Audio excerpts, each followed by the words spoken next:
Samaj Prime, representing North Carolina School of Science and Mathematics. I'm Adal Gusa, I'm Sid Gupta. And I'm Han Lin. and this is our project about the identification of CTE educational access in North Carolina counties. So the issue, disparity of employment in North Carolina. Disparities between available jobs in North Carolina and the skilled workforce that can be employed in these have been apparent over NC's different regions. Over 10 million workers were unemployed while 6 million jobs were open during COVID. While COVID may have had a big impact on this, our analysis studies have shown trends as early as 2017, 2 full years prior to COVID. We present an analysis of career technical education programs that are being run across each of NC's counties. And CTE not only prepares students for academia, but also for professional industries addressing the disparity of employment. So our project workflow process started with pre-processing, and this included the quantification of data, slicing the data into our data frames, and addressing null values by cleaning the data. After that, we used data combination and regression modeling for our data analysis. And after that, we deployed our app.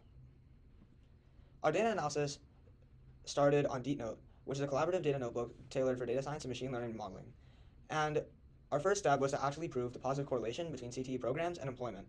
And we used dataset 4 to extract information about CTE courses and concentrators by region in 2021, using data from NC Tower on the DPI system to determine employment in 2021, along with other provided data in order to cross-reference school codes and career clusters, which we used to create our data frames for the initial analysis.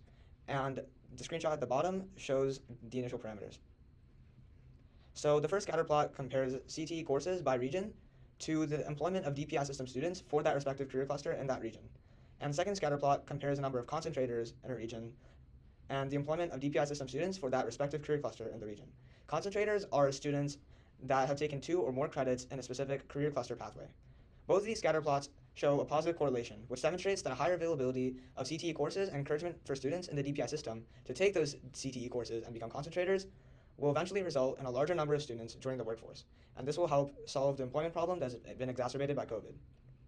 Our web application utilized data from public high schools in North Carolina, spanning grades 9 through 12, 6 through 12, and K to 12. We built this application to map CTE programs each school district specializes in and identify areas that lack CTE education.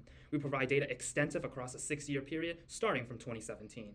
We first begin by selecting a school system. Figure 1 visualizes the proportion of all CTE programs offered by high schools within the selected district, which tells us what skills are abundant amongst the youth population and areas that require improvement. Meanwhile, in Figure 2, we can visualize a normalized number of CTE classes offered on a per high school basis. For example, the leftmost bar suggests that there may be X CTE classes per high school on average. In this case, that is 0.5. And lastly, Figure 3 allows us to visualize the number of schools in each district offering access to CTE education at all. Using this, we can find how many schools lack CTE education at all, pinpointing areas for additional educational investment.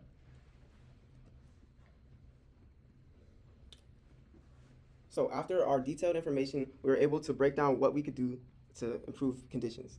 So for financing, we could look at what counties are needing more financing that would allow more students to be able to take CTE classes. And providing a correlation between CTE and employment rates, North Carolina can implement a plan, whether it's short-term or long-term, that promotes various solutions in counties, such as more student feedback from counties, providing more CTE programs, and increased funding.